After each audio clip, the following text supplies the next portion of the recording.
자, 여러분, 판례라고 하는 것은 다른 판사가 쓰는 거죠. 그리고 다른 사건에 대해서 쓰는 겁니다. 그렇죠? 그래서 뉘앙스의 차이가 언제든지 존재할 수 있습니다. 자, 그리고 우리가 아까 풀었던 문제에서 3번이었나요? 3번 문제는 이제 포인트가 어디에 있는 거예요? 재위임이 가능하다는 겁니다. 대강을 정하고 재위임이 가능하고 그거는 지방자치단체에서 만드는 규칙이나 아니면 행정규칙 형식으로 만드는 고시에도 고시에 위임할 때도 역시나 재위임은 이런 식으로 가능하다라는 겁니다. 대강을 정하고 범위를 정했을 때는 자 그리고 우리가 포괄적 위임이라고 하는 것은 하나도 만들지 않고 포괄적 위임이라고 하는 것은 법률이 마땅히 법률에서 마땅히 규정을 해야 됨에도 불구하고 법률에서 규정을 하지 않고 아래 법령으로 이렇게 넘기는 것을 우리가 그러니까 하나도 정하지 않고 넘기는 것을 그거를 우리가 포괄적 위임이라고 하는 거예요. 재위임이라고 하는 것은 위임을 받았는데 또다시 그걸 넘기는 것을 재위임이라고 하는 거고. 그렇죠? 원칙은 포괄적 위임도 안 되고 재위임도 안 되는 건데 예외적으로 포괄적 위임 같은 경우에는 구체적 개별적 사항에 대해서는 구체적 개별적 사항을 정하고 그것을 넘기는 건 가능하다. 재위임도 대강을 정하고 어떤 범위를 정했을 때는 가능하다라는 얘기예요. 아시겠죠? 그렇게 구분을 잘 해줬으면 좋겠고 자, 그 다음에 오늘 질문이 있어서 여러분도 혹시 헷갈려 하시는 분들이 있을까봐 다시 한번 말씀드렸고 오늘은 행정행위의 종류에서부터 우리 들어가 보도록 하겠습니다. 행정행위의 종류.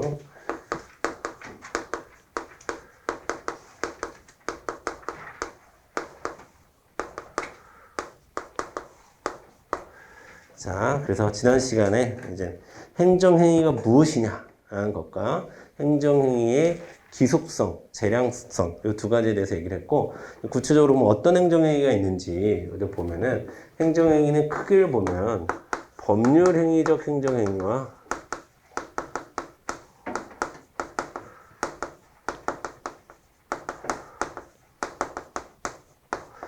준법률행위적 행정행위로 구분할 수 있습니다.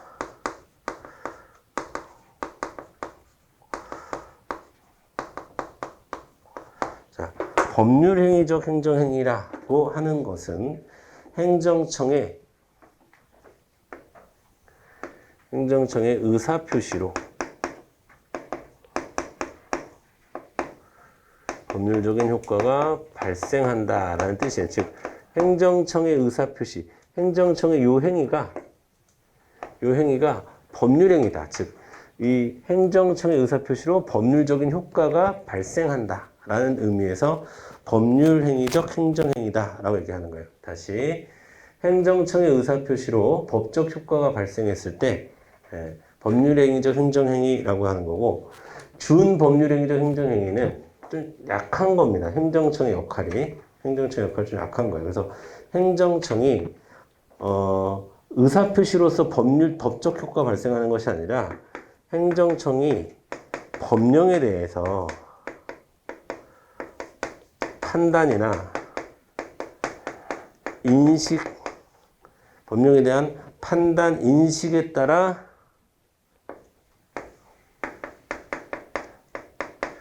법적 효과가 발생하는 것을 우리가 준법률행위적 행정행위라고 얘기를 하는 거예요.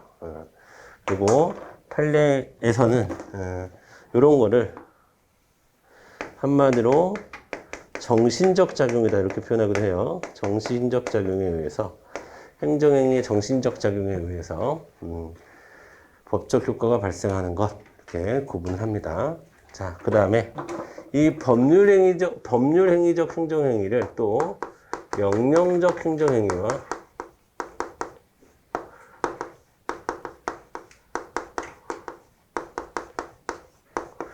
형성적 행정행위로 나눕니다.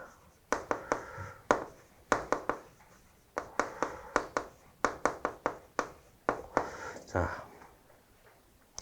먼저 명령적 행정행위라고 하는 것은 여기서 명령적이라고 하는 것은 국민이 애초에 갖고 있었던 자유에 대해서 자유를 제한하거나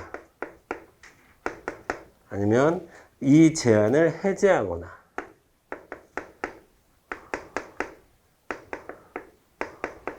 자, 여러분 자유를 제한한다라는 것은 다른 말로 의무를 부과하는 거랑 똑같은 말이에요. 또 의무를 부과함으로써 자유를 제한하거나 아니면 그 제한했던 것을 다시 해제하거나 이런 것들 그러니까 뭔가 해라 마라 해야 한다 하지 않아도 된다 이런 식으로 이야기를 하는 것을 우리가 명령적 행정행위라고 하는 거고 이 명령적 행정행위는 기본적으로 이런 것들을 위반했을 때는 자 명령적 행정행위를 위반했을 때는 벌을 주거나 행정벌이나 강제 집행의 대상이 되는 겁니다.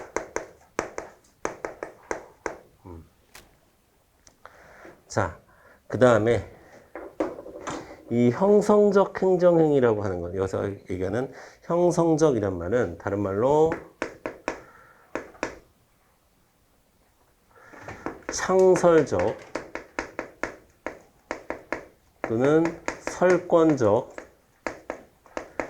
이런 수식어로도 쓸 수 있는데 이게 뭐냐면 어떠한 권리 의무를 새롭게 만들어주거나 설정해주는 행위를 형성적 행정행위라고 얘기하는 거예요. 그래서 자 권리 능력에 국민의 권리 능력을 발생시키거나 변경을 가져오거나 소멸시키는 행위를 우리가 형성적 행정행위다라고 얘기하는 거예요. 뭔가를 내가 만들어줄게 이렇게 해주는 것을 우리가 형성적 행정행위라고 얘기하는 거예요.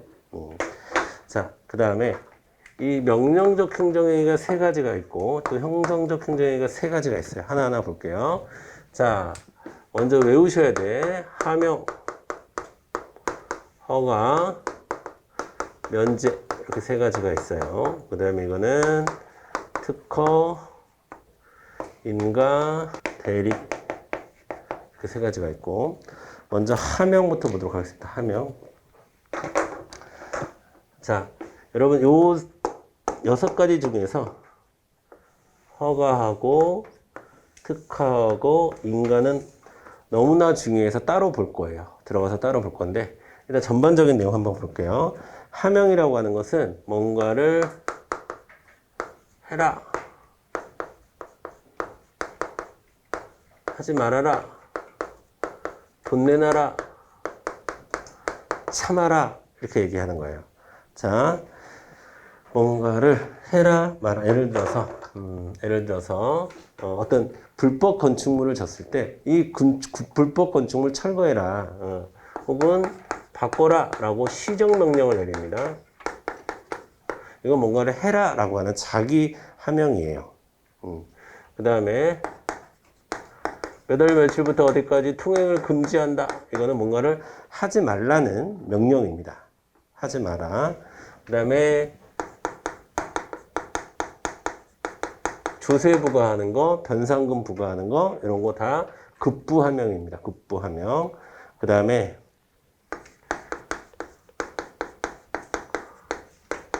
코로나 환자들을 강제 입원시켰어. 그런 것들은 수인하명이라고 하는 거예요.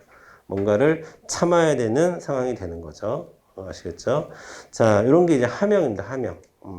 자, 그 다음에 허가라고 하는 것은 요 중에서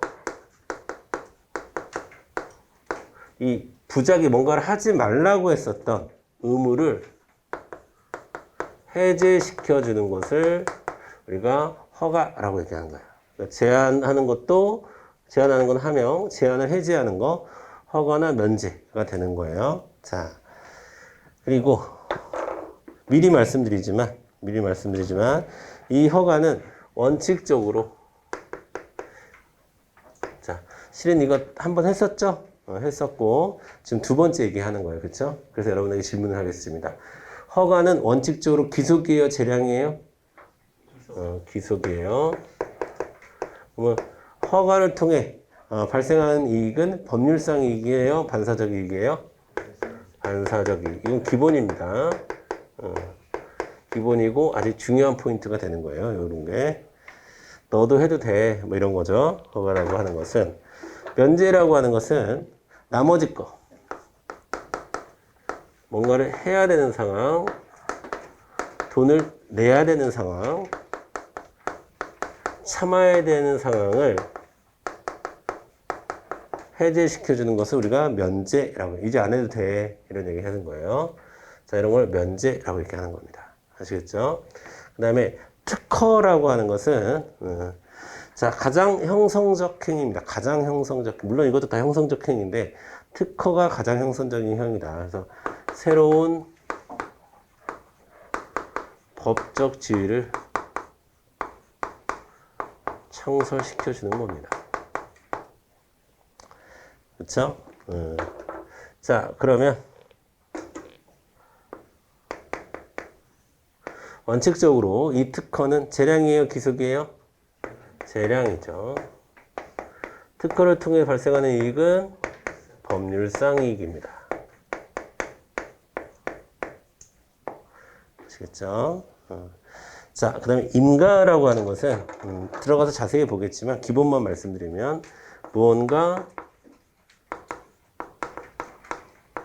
기본적인 행위가 존재하는 상황에서 예를 들어서 사립학교 임원 취임, 그러면 임원 취임이 기본 행위예요. 그거를 승인해 주는 것. 그러니까 기본 행위가 있어야 뭔가 그 위에 인가를 해주는 거예요. 그래서 인가를 보충 행위라고 하는 거고, 이 보충 행위가 뭐가 되는 거예요? 인가가 되는 거죠. 자, 그리고 이 인가의 중요한 부분은 이 보충 행위로서 뭐가 발생해요? 효력이 발생해요. 그러니까 자, 임원, 사립학교 임원을 취임했어요. 그런다고 해서 그 사람이 임원으로 활동할 수 있다, 없다? 없다. 임원으로서 법적 효력은 없어요. 나 임원입네 하고 명함 찍고 다니는 거 아무 문제가 안 돼요. 하지만 그 사람이 임원으로서 법적인 효과를 발생시키는 행위를 하기 위해서는 반드시 뭐가 필요하다? 인가가 필요하다. 여기에서 효력이 발생하는 거니까. 아시겠죠? 그래서 인가는 이 기본행위와 보충행위의 관계를 잘 정리를 해야 돼요. 자, 기본적으로 이런 걸 무슨 성격이라고 합니까? 우리가 부정성이라고 하는 거, 부정성. 우리 지금 부정성 두 번째로 배웠어. 첫 번째로 배운 거는 상위법과 법규 명령과의 관계. 상위법과 하위법의 관계가 부종성의 관계가 있습니다. 부종성. 부종성이라는 것은 주인과 종의 관계. 그러니까 붙어서 따라다니는 성격이라는 뜻이야. 부종성이라고 하는 것은 한자 그대로 해석하면 붙어서 따라다니는 성격. 그래서 기본행위가 무효가 되면 보충행위도 의미가 없겠죠. 이런 게 주종관계이고 부종성이라고 하는 거예요. 이따 자세히 들어가서 보도록 할게요. 대리는 뭔가 대신해 주는 걸 얘기하는 거예요. 행정청이 대신해 주는 거를 대리라고 얘기하는 거고. 자, 그 다음에 주은 법률적 행정행위는 총 4가지가 있죠. 자, 공중, 그 다음에 통지, 그 다음에 수리, 그 다음에 확인. 그래서 공통수학 이렇게 외우시라고 했어요. 자, 일단 종류는 공통수학을 외우시는 건데 중요한 거는 이 공증하고 확인이 제일 중요합니다. 여기서 공증하고 확인. 자, 공증이라고 하는 것은 다툼이 없어야 돼요. 다툼이 없는 상태에 대한 인식, 공적 증명. 다툼이 없어야 돼요. 다툼이 없을 때 공적으로 증명해 주는 것을 공증이라고 얘기하는 거예요. 증명서를 발급한다거나 아니면 토지 대장이나 이런 공적 정부에 등재를 시켜주거나 이런 게 공증이라고 하는 거고, 통지는 그냥 특정 사항을 알리는 거예요.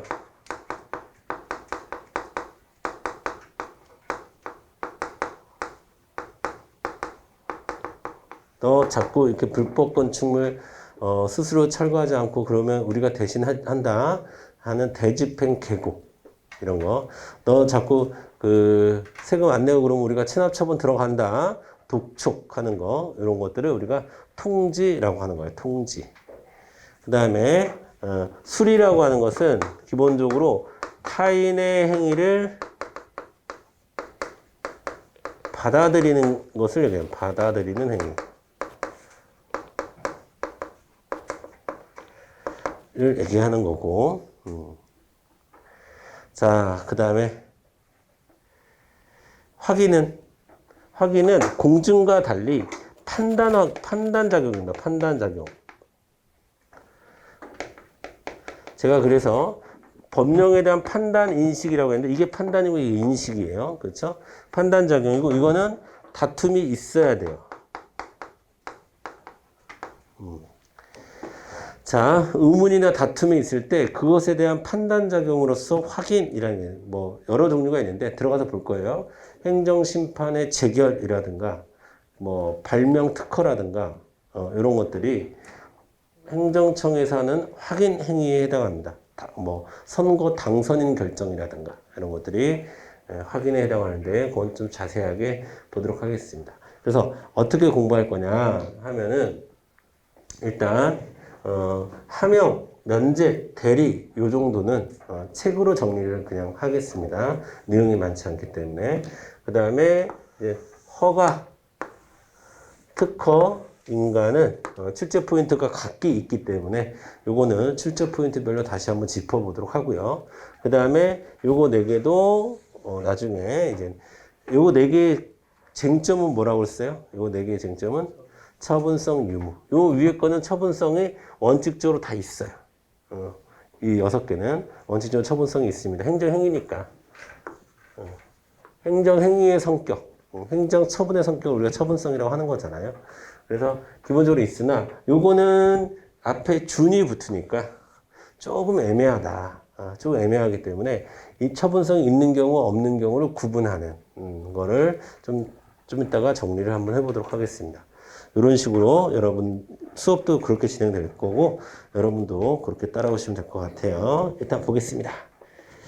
지난 시간에 기속 재량했고 판단 여지까지 했었죠? 판단 여지까지 했고 그러면 235페이지 보겠습니다. 235페이지 행정상 행정행위의 내용이라고 있어요. 행정상 행정행위의 내용.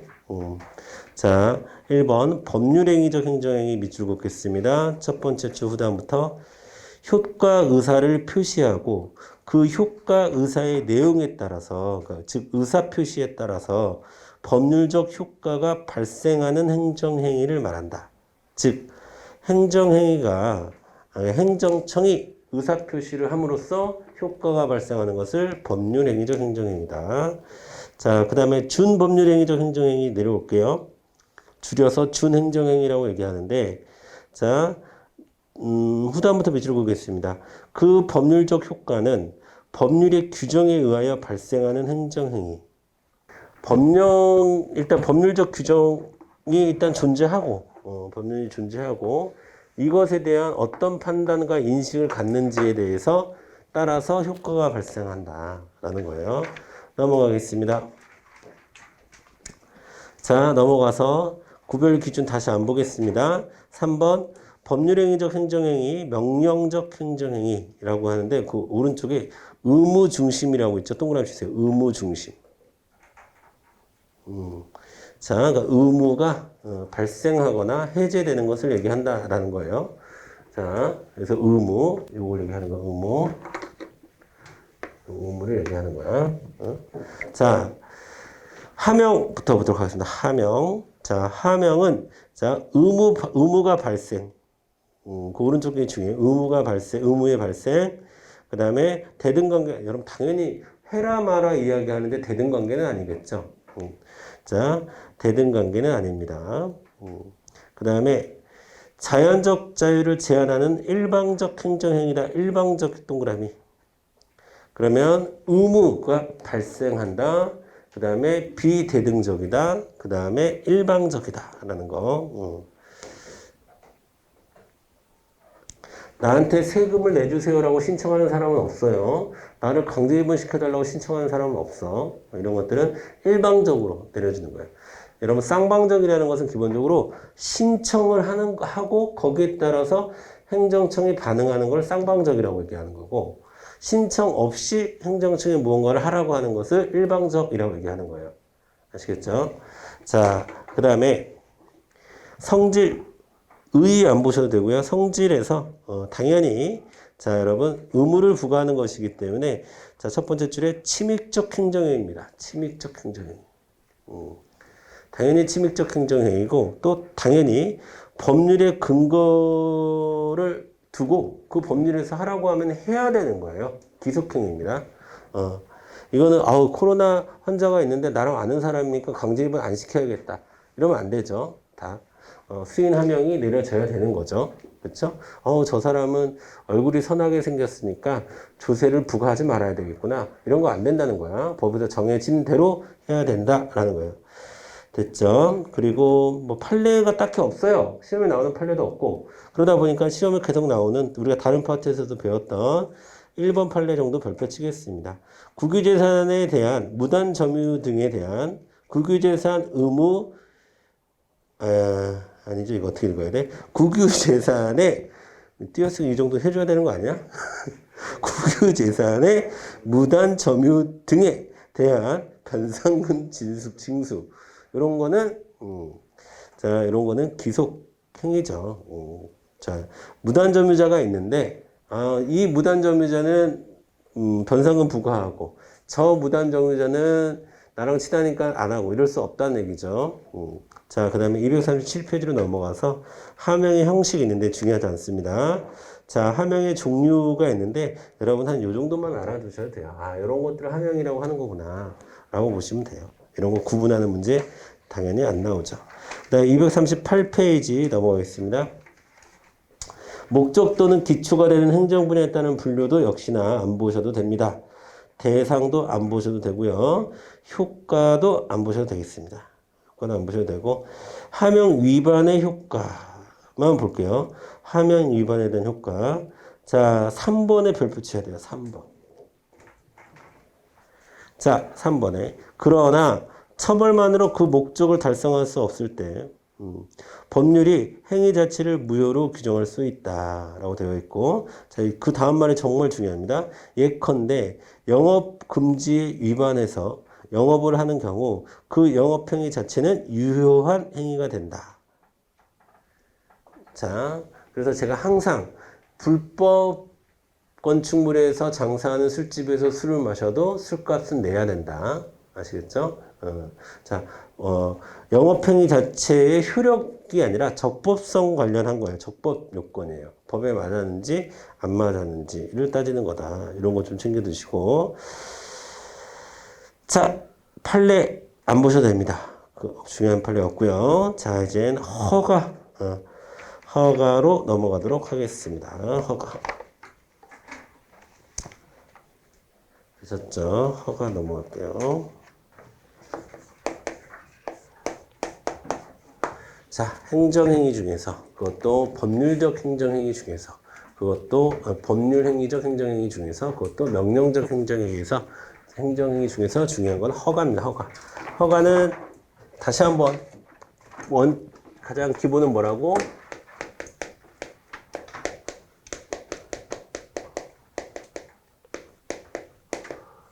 이라는 원칙이 가지고 공부를 하는 거예요. 자, 첫 번째 출제 포인트.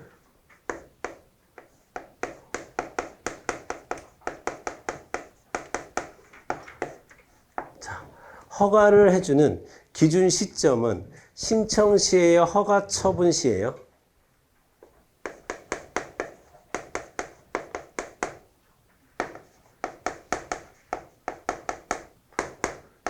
처분시입니다, 여러분. 허가 처분시입니다. 처분시. 자, 처분시를 기준으로 신청을 받았을 때, 허가 신청을 받았을 때를 기준으로 판단하는 것이 아니라 자, 처분을 할 때를 기준으로 허가 여부를 판단하는 겁니다. 그 다음에 두 번째.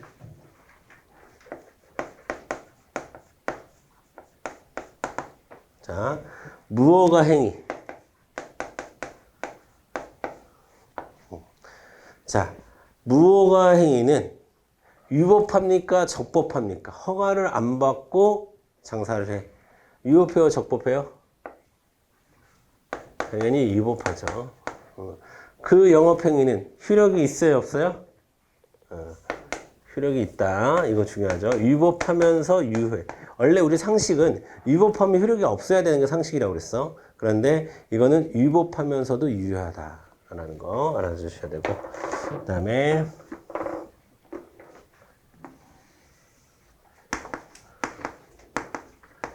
특히 그 허가를 통해서 특히 발생하는 사법상의 효력이 시험 잘 나오죠. 사법상 효력. 특히 사법상 효력은 인정하는 것이 원칙입니다. 무조건.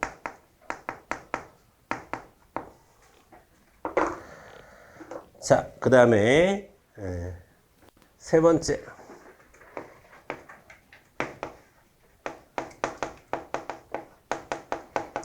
자, 허가갱신에 대해서 볼게요. 허가갱신. 자,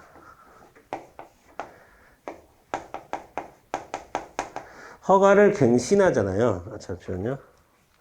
허가를 갱신하는데 뭐가 도래하기 전에? 기한이 오기 전에. 예를 들어서 자, 우리 영업허가가 1년이 났어. 1년이 났는데 그 기한이 도래하기 전에 그러니까 1월 1일부터 12월 31일까지인데 그럼 12월 31일이 도래하기 전에 기한 도래 전 갱신 신청을 했어요. 갱신해 주세요. 신청을 하면 자, 이런 경우는 여러분 효력이 지속되는 경우죠. 효력이 지속됩니다.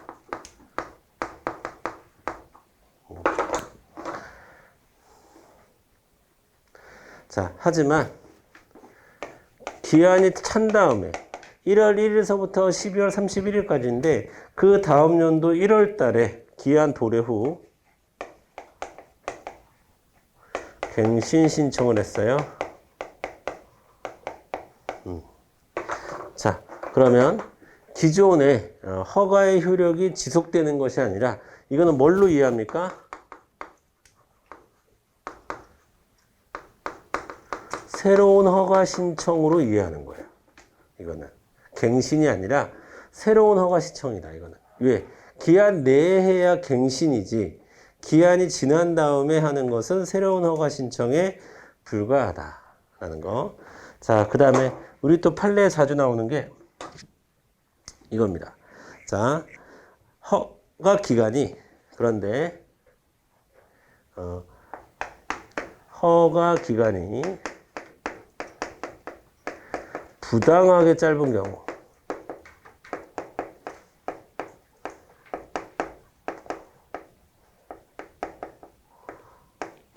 자, 짧은 경우에 예를 들면 뭐 영업허가를 한 달을 내줬어. 한 달 영업할 거를 일반 음식점이 영업허가 내는데 한 달 영업하려고 막 주방 꾸리고 뭐 다 테이블 들이고 합니까? 아니죠. 이렇게 근데 허가 기간이 근데 1개월밖에 주지 부당하게 짧은 기간은 이거는 뭐의 존속 기간으로 보냐면 허가 조건의 존속 기간으로 이해합니다. 그러면 어떻게 해야 된다는 거예요? 빨리 기한이 도래하기 전에 갱신 신청을 해주면 되는 거예요. 이것도. 그 다음에 또 하나 시험에 출제되는 것이 자, 허가 갱신과 관련해서 갱신 전에 자, 갱신 전에 아니다. 갱신 후에도 갱신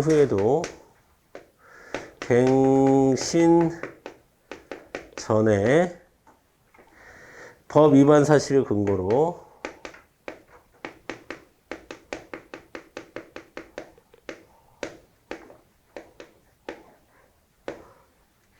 허가 취소 가능하다. 이거 시험에 잘 나와요. 여러분 생각을 한번 해보세요. 여러분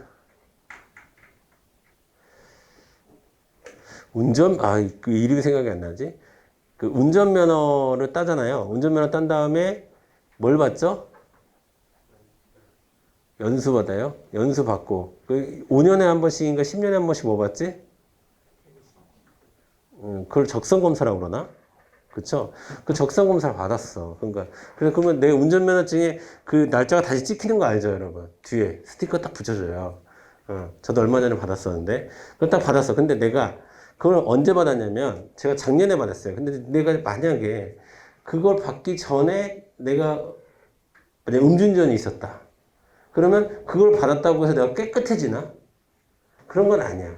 다시. 그러니까 갱신을 했다고 해서 갱신 전에 법 위반 사실이 사라지는 게 아니에요.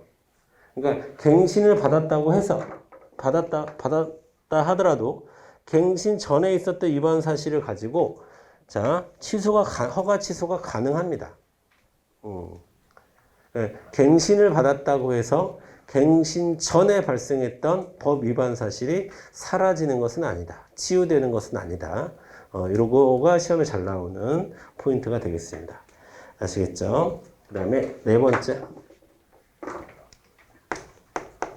자, 이제 영업 허가에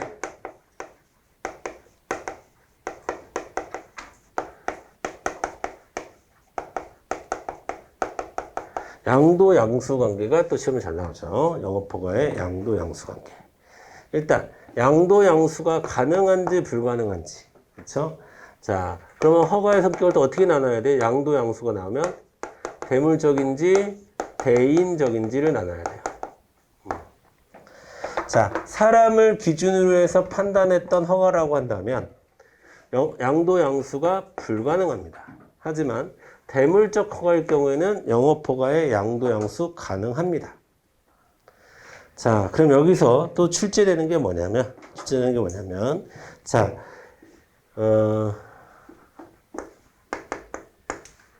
영업 양도 인가 전에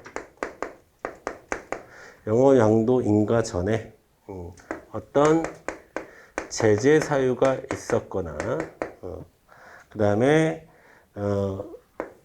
아니면 제재 처분이 실제로 있었거나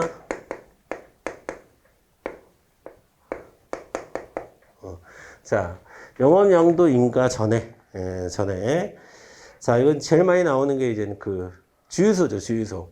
주유소는 대물적이에요, 대인적이에요? 대물적입니다. 대물적. 그래서 자 내가 주유소를 하고 있었는데 A라는 사람이 주유소를 하고 있었어. 근데 A라는 사람이 유사휘발유를 사용했어. 여기서. 그러면 영업정지 당하거든요. 영업정지 6개월을 때리려고 하는데 이 사람이 B한테 양도했네. 그러면 이 B한테 그러면 이 영업정지 6개월까지 줄 수 있는데 3개월을 때리려고 했어. 근데 이 B한테 영업정지 3개월을 때릴 수 있어요? 때릴 수 있다는 거야. 일단 그게 중요한 거고. 그 다음에 이제 뭐 비례 원칙에서 나오는 게 6개월은 너무 심했다. 뭐 이런 거 나오죠. 왜? 이 사람이 몰랐으니까. 선의의 양수인이었으니까. 뭐 여기까지도 시험에 나오는 거죠. 일단 기본적으로 여기서 우리가 확인해야 될 것은 자, 양도 양수 관계에서 영업 양도 인가 전에 자, 유사휘발유 사용이라는 제재 사유가 존재했었다면 혹은 만약에 영업정지라는 제재 처분이 발생했었다라고 한다면 자, 이 효력은 승계가 되느냐 안 되느냐의 문제에서 이건 어떻게 된다? 원칙이 당연히 승계됩니다. 아시겠죠? 여기 시험 문제 잘 나오는 거예요. 그러니까 그렇지 않으면 A는 어떤 법 위반을 해놓고서도 그것에 대한 제재 처분을 피하기 위해서 계속 누군가에게 양도하면 그러면 없어지는 거야, 이게. 잘못해놓고서 하나도 책임지지 않는 상황이 되는 거잖아요. 아시겠죠?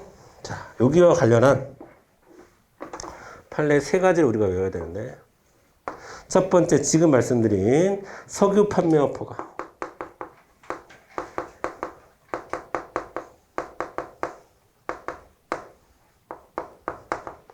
자, 그 다음에 개인 택시 운송사업.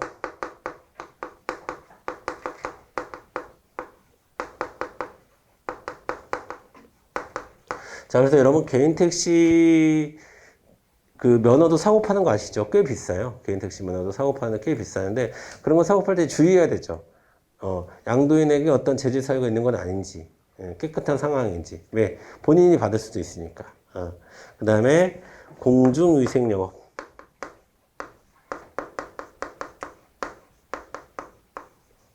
요 세 가지 판례 잘 정리해 주시면 되겠습니다. 자, 포인트는 승계예요. 승계된다. 승계된다. 자, 허가가 승계되는 것뿐만이 아니라 제재 사유까지 승계된다라는 거예요. 아시겠죠? 자, 제재 사유나 제재 처분의 효력도 승계된다라는 거. 그 다음에 5번째. 최근에 허가와 관련된 시험 문제 제일 많이 나오는 게 뭐냐라고 하면 이겁니다. 자, 인허가 의제된 허가입니다. 인허가 의제된 허가. 자, 그럼 인허가 의제가 먼저 알아야 돼요. 인허가 의제가. 자, 인허가 의제라고 하는 것은요. 인허가 의제라고 하는 것은 자, 하나의 인허가를 받으면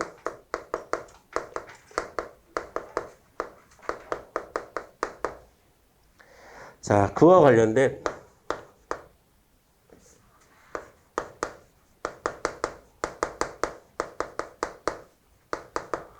여러 인허가를 받은 것으로 자, 받은 것으로 보는 것. 그것을 인허가 의제라고 합니다. 아시겠죠? 여러분, 의제라는 말은 우리가 많이 의제라는 말보다는 좀 더 많이 쓰는 게 뭐냐면 같은 말인데 간주 이 말이 같아. 여러분 민법상 성년의제라고 들어보셨어요? 민법상 성년의제. 여러분 성년은 만 19세부터 만 19세를 그러니까 만 19세까지가 여러분 미성년자죠. 만 19세 정확히 얘기하면 만 19세 미만이 미성년자죠. 만 19세 미만, 그러니까 만 19세까지가 미성년자, 틀린 말이네요. 만 19세부터가 성년이죠. 만 19세 미만이 미성년자니까, 민법상. 자, 그러면 18세, 만 18세는 성년이에요, 아니에요? 성년이 아니죠. 근데 만 18세부터 뭐가 가능하냐면, 혼인이 가능해요, 혼인. 근데 만 18세인 상황에서 혼인을 하면 성년의제한다, 이렇게 얘기하거든요. 성년의제한다는 얘기는 성년으로 간주해준다라는 거예요. 왜냐하면 만 18세이긴 하지만 어쨌든 결혼을 했으면 어떤 민법상의 어떤 영업활동도 할 수 있고 그러잖아요. 돈은 벌어야지 가정을 꾸릴 거 아니겠습니까? 그래서 그 사람에게 민법상 권리를 주는 거예요. 그걸 성년의제, 성년으로 간주한다 이렇게 얘기하는 거거든요. 이거 똑같은 말이에요. 인허가를 의제시켜준다는 것은 인허가가 된 것으로 간주해준다 이런 뜻이에요. 간주해준다. 아시겠죠? 이와 관련한 우리의 학설은 크게 두 가지가 있어요. 자, 실체 집중설이라는 게 있고요. 여러분, 우리 또 행정법에서 집중이라는 말은 생략이라는 거예요. 생략. 실체를 생략할 수 있다라는 주장을 하는 설이 하나 있고요. 그 다음에 절차 집중설이 있습니다. 자, 절차 집중설이라는 것은 절차를 생략할 수 있다라는 설로, 그러니까 여기서 인허가가 된 것으로 간주해준다는 것은 절차를 줄여주는 것 뿐이지 실체에 대한 심사 자체를 줄이는 것은 아니다라는 거예요. 그래서 이것은 인정하지 않고 이것만 인정하고 있는 겁니다. 자, 즉 인허가 의제 제도가 존재하는 것은 한마디로 얘기하면 이것을 목적으로 하는 겁니다. 절차의 간소화를 위해서 인허가 의제 제도가 있는 거죠. 절차를 간소화시킨다는 것은 국민의 권익을 보호하기 위한 거죠. 자, 여러분 음식점 하나 하려면 허가받아야 되고 이게 한 막 3, 40가지가 돼요. 그러면은 여기도 사겠다, 여기도 사겠다, 여기도 사겠다. 한 1년 내내 음식점 준비만 할 수가 있어. 그러니까 어차피 이런 개념이에요. 이런 개념. 나는 일일이 내가 다 다녀야 되고 난 잘 모르는데 내가 당신들한테 딱 맡겨두면 당신들은 한 식구잖아, 행정처. 그러면 당신들끼리 이렇게 쭉 돌려가면서 이렇게 쭉 내 절차를 좀 간소화시켜주면 안 됩니까? 라는 아이디어 속에서 인허가 의제제도라는 게 있는 거예요. 자, 그리고 만약에 허가를 받아야 되는 게 3, 40개면 누가 그런 일을 하겠어요? 귀찮아서 안 할 거 아니겠습니까? 비효율적이라서. 그래서 뭔가를 하게끔 만들어주기 위해서 행정청에서는 인허가 의제제도를 통해서 우리가 간소화해 줄게. 우리 여러분 일반 사기업에서도 은행 같은 데서도 자신들의 은행에 많이 오게끔 하기 위해서 맨날 뭐 원스톱 행정, 뭐 원스톱 서비스 한 번만 딱 가서 여러분 제일 짜증날 때가 그거죠. 뭐 서비스를 한번 받으러 갔는데 여기로 가세요, 여기로 가세요, 여기로 가세요, 여기로 가세요, 여기로 가세요. 뭐 그런 거 있죠. 전화했는데 여기로 전화하세요. 전화했더니 여기로 전화하세요. 여기로 전화하세요. 그러면 제일 짜증나잖아요. 그냥 본인들이 알아서 딱 이렇게 해갖고 그래서 이제 백화점 같은 데서도 뭐 고객 서비스 센터 같은 걸 딱 집중시켜 놓는 거잖아요. 이유가 뭡니까? 절차를 생략해 주기 위해서 그런 거죠. 절차를 간소화시켜 주기 위해서 그런 거죠. 아시겠죠? 자, 그런 게 인허가 의제 제도라고 하는 겁니다. 그럼 여기에서 발생하는 이슈가 첫 번째. 예를 들어서 여러분, 건축 허가하고, 자, 토지 형질 변경이, 정확히 얘기하면, 건축 허가의 토지 형질 변경이라고 하는 게 의제되었다라고 하면, 우리는, 자, 이거를 뭐라고 그러냐면, 주된 인허가라고 불러요. 주된 인허가 처분이라고 부르고, 이거는 뭐라고 불러요, 우리가? 의제된 인허가라고 불러요.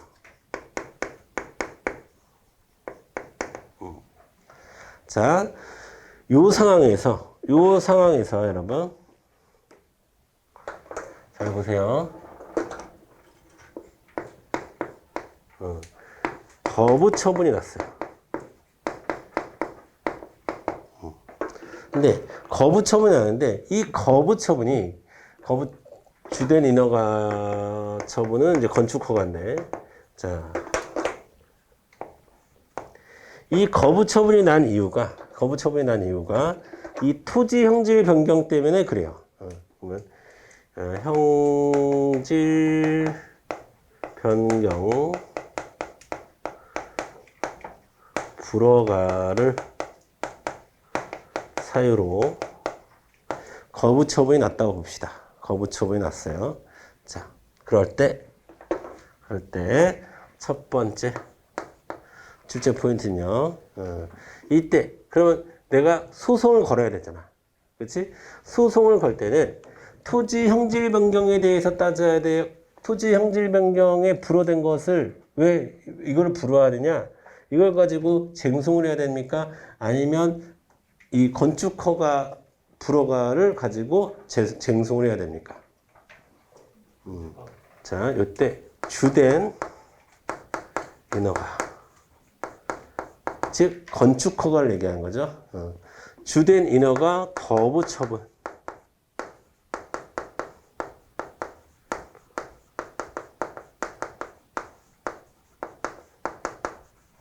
대상으로 소송을 해야 됩니다.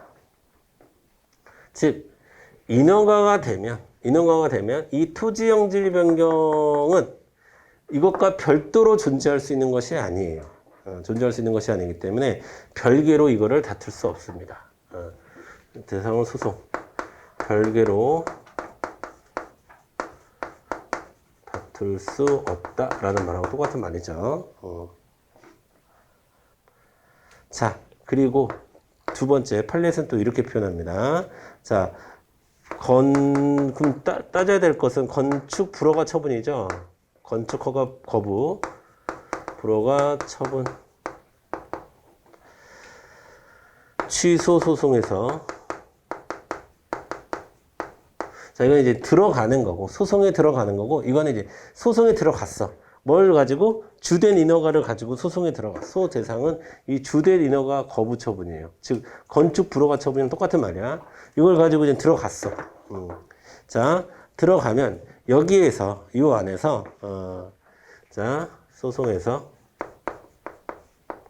자, 토지 형질 변경, 자, 형질 변경 불허가 처분에 대해서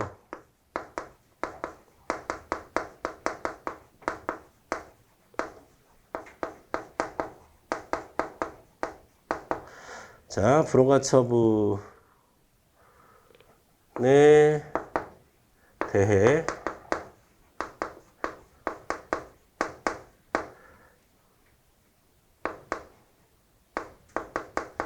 다툴 수 있을까요? 없을까요? 대해 다툴 수 있습니다. 그러니까 여러분 구분을 하셔야 돼요. 그러니까 소송에 들어갈 때는 뭘로 들어가는 거야? 주된 인허가 처분으로 들어가는 거야. 그러면 들어가서 왜 이 형질 변경이 허가가 나지 않는 거냐라는 거 다툴 수 있다 없다? 다툴 수 있다. 이렇게 구분해서 보셔야 됩니다. 아시겠죠? 자, 그런데 이런 판례도 있습니다. 자, 보세요. 그럼 이쪽 거 다 필기하셨죠? 이쪽에다 쓸게요. 여러분은 밑에다 쓰세요. 여러분은 밑에다 쓰세요. 자, 두 번째 사례를 볼게요. 두 번째 사례. 자, 두 번째 같은 경우에는 자, 거부 처분을 받은 사람이 아니라 이해관계인이 자, 제3자다가 자, 의제된 인허가에 위법함을 다투고자 할 때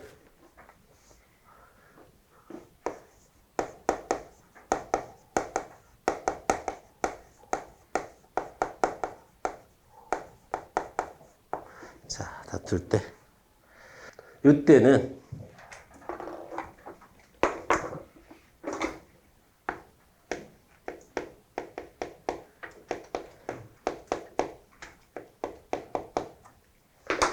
의제된 인허가를 소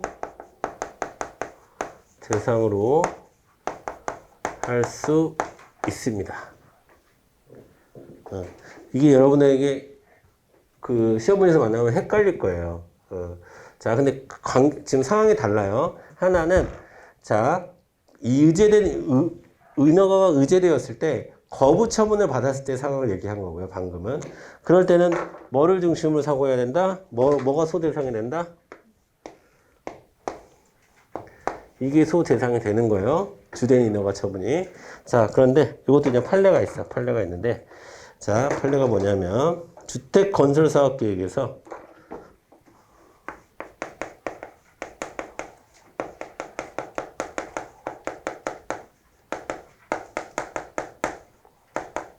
계획이 있고 이게 주된 인허가고요.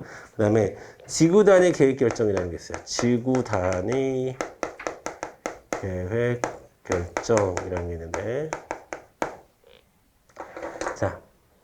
자, 당연히 이게 주된 인허가고요. 이게 주된 인허가고 이게 의제된 인허가예요.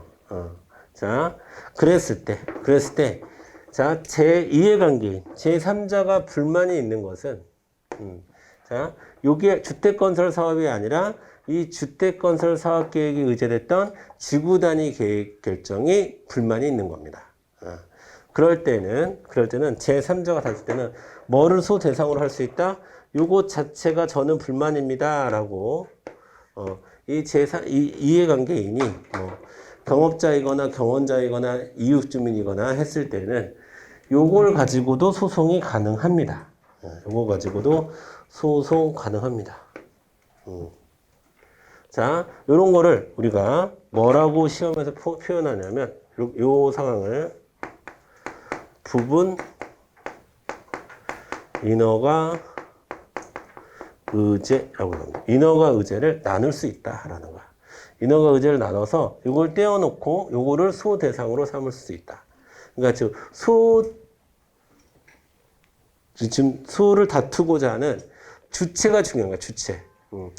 주체가 거부 처분을 받은 당사자가 주체일 경우에는 주된 인어가 자체를 다뤄야 됩니다. 주된 인어가 자체를 다루고 들어가서 이 의제된 걸 가지고 따져야 되는 거야. 의제된 걸 가지고 따져야 되는 건데 이것에 대해서 다투면 되는 건데 자 이해관계인일 때는 이 주된 인어가에 대해서 이야기하지 않고 본인이 불만이 있는 요거 본인이 지금 위법함을 다투고자 하는 거 이게 위법하다고 생각하잖아요. 그러면 요것을 부분 인어가 의제라는 이름으로 다툴 수 있는 겁니다. 아시겠죠? 시기 전에 여러분 일단 책 정리부터 일단 한번 해볼게요. 판례부터 일단 보는 게 나을 것 같습니다. 자, 일단 239페이지 볼게요. 239페이지. 자, 허가 세 번째 줄 밑줄 그어야 돼요. 금지, 즉 부작위 하명이 전제되어야 된다. 부작위 하명을 이제 제한을 해제해 주는 것이 허가니까. 그 다음에 240페이지. 자, 여러분이 240페이지로 넘어가서 3번에 밑줄 그어야 돼요. 여러분, 미성년자의 흡연이나 그러니까 우리가 허가는요. 일반적 금지, 상대적 금지를 해제하는 거지 절대적 금지, 절대 하지 말아야 될 이런 것들을 해제해 주는 것을 얘기하는 건 아니에요. 즉 그런 게 뭐가 있냐. 3번 밑줄 보세요. 미성년자에 대한 흡연, 미성년자의 그 음주, 살인 이런 것들은 절대적 금지로서 허가가 불가능합니다. 아시겠죠? 허가가 불가능하다는 거 알아주셔야 되고 그 다음에 신고제와의 차이 뭐 이런 거 나오는데 그런 거 안 보셔도 되고요. 성질로 내려가겠습니다. 명령적 행정행위로서 허가는 일반적 상대적 금지를 해제하는 것이다. 그 위에다 쓰세요. 절대적 금지 X. 절대적 금지를 해제하는 것을 허가라고 부르지 않아요. 일반적이고 상대적 금지를 해제하는 것. 이거는 여러분 일반적 금지나 상대적 금지는 뭐 어떤 걸 의미하냐면 당연히 할 수 있는데 사회 질서를 위해서 잠깐 막아놨던 거를 얘기하는 거야. 잠깐 제한했던 것을 우리가 일반적 금지, 상대적 금지라고 얘기하는 거예요. 그 다음에 2번 기속행위 일단 별표 치셔야겠죠. 기속행위. 자, 그 다음에 재량행위로 보는 경우. 판례가 있는 이거 좀 이따 제가 다시 정리할 거예요. 이거 정리하고 넘어가겠습니다. 이거 좀 이따 제가 정리 다시 할게요. 자, 그 다음에 우리가 좀 봐야 될 것은 242페이지로 넘어와서 242페이지로 넘어와서 여러분 5번 종류의 2번에 별표 쳐야 돼요. 5번 종류의 2번. 자, 양도인에게 제재 사유가 있는 경우에 양수인에게 하자가 이전되는지 여부. 그래서 242페이지 맨 밑에 줄에 밑줄 긋습니다. 판례는 원칙적으로 긍정하는 태도를 취한다. 그 얘기는 자 하자가 이전된다 안 된다? 된다. 승계된다. 자 그래서 243페이지 1번 판례 별표 그 다음에 유사 판례 3번에도 별표 치시고 2번에도 별표 치시고 등유가 섞인 유사의 판례를 판매하고 이를 모르고 즉 선의로 이를 양수한 소급 판매 영업자에게 양도인의 위법 사유로 최장기인 6월에 사업정지를 취한 것은 재량권을 일탈한 거다. 이거는 좀 너무 심했다. 이건 비례의 원칙 할 때 우리 배운 거죠? 그래서 핵심은 두 가지를 분리해야 되는 거예요. 일단 영업정지 할 수 있어요. 할 수 있는데 6개월은 심하다 이거지. 영업정지 못한다는 얘기가 아니야. 6개월은 영업정지 할 수 있는데 최장기인 6개월은 심하다. 이거예요. 이 두 가지 다 정리해 주시고 그 다음에 또 시험 문제 많이 나오는 게 4번 판례입니다. 4번. 자, 살림을 무단 형질 변경한 자가 사망했을 경우에는 당해 토지의 소유권 또는 점유권을 승계한 상속인이 그 복구 의무를 부담한다. 그러니까 살림을 무단으로 막 형질 변경했다는 건 무단으로 사용했다는 거야. 농사를 지으면 안 되는 땅에 농사를 짓고 집을 짓지 말아야 될 땅에 집을 짓고 이렇게 했다는 거예요. 무단으로 산속에 들어가서. 그러면 그 재산을 상속받은 사람이 복구 의무도 상속받는 것이다. 라는 승계된다. 라는 의미입니다. 자, 됐고요. 그 다음에 반사적 이익 이것도 좀 이따 다시 할게요. 다시 하고 247페이지에 11번 별표치입니다. 247페이지 11번 247페이지 11번 허가와 갱신 보도록 하겠습니다. 원칙 허가의 갱신 신청은 종전 허가의 기한이 도래하기 전에 기간 내에 해야 됩니다. 그렇죠? 2번 종전 허가의 기간이 종료된 다음에 기간 연장 신청을 하는 것은 아무 의미도 없고 그냥 새로운 허가의 신청으로 이해할 수 있습니다. 갱신의 의미가 아니라 새로운 허가의 신청으로 본다. 자, 3번이 중요하죠. 갱신 전에 하자가 있어요. 허가의 갱신은 종전 허가와 무관한 새로운 허가가 아니고 종전 허가의 동일성을 유지하면서 허가의 효력을 그대로 존속시켜준다. 이 얘기는 아까 제가 얘기했듯이 위법사유가 치유되는 것은 아니다. 이 얘기예요. 위법사유가 거기 좀 헷갈리게 써져 있다. 여러분 거기다 쓰세요. 종전의 위법사유가 갱신으로 치유되지 않음. 종전의 위법사유가 갱신으로 치유되지 않음. 이라고 써주세요. 이게 중요한 거니까. 1번 판례 별표치입니다. 1번 판례. 시험 문제 잘 나오는 판례죠. 허가에 붙은 기한이 부당하게 짧아 그 기한을 허가 조건의 존속기간으로 볼 수 있는 경우 허가 기간이 연장을 위해서는 그 종기 도래 이전에 연장에 대한 신청이 있어야 한다. 중요하고 그 다음에 5번 판례 별표 허가 갱신에 의해 허가 전에 위법사유가 치유되는 것은 아니다. 요거 시험에 잘 나오는 판례입니다. 이 두 가지 꼭 잘 정리해 주셔야 돼요. 인허가 의제, 인가 쪽에 아마 있습니다. 우리 최근에 아마 인가 쪽에 있는 것 같은데, 일단 이것도 허가도 포함되는 거니까, 이게 지금 제일 핫한 거예요. 시험에 제일 많이 나오는 거니까, 요거 두 개 잘 정리해 주세요. 요거 두 개는 제가 책으로 좀 확인을 하려고 했었는데, 지금 좀 찾기가, 약간 애매해서, 어디 좀 섞여 있을 것 같아요. 섞여 있을 것 같으니까, 제가 나중에 나왔을 때 다시 설명 드리도록 하겠습니다. 그러면 잠깐 쉬셨다가 그럼 이제 기본은 이런 거고, 기본은 이런 건데, 허가가 원칙적으로 기속이면서 또 예외적으로 재량인 게 몇 가지가 있어요. 그리고 원칙적으로는 반사적 이익인데, 예외적으로 법률상 이익이 발생하는 허가가 몇 가지가 있습니다. 그래서 그런 것을 좀 정리하는, 이제 정리만 하면 되는 거예요. 자, 그래서 잠깐 10분 쉬었다 가겠습니다.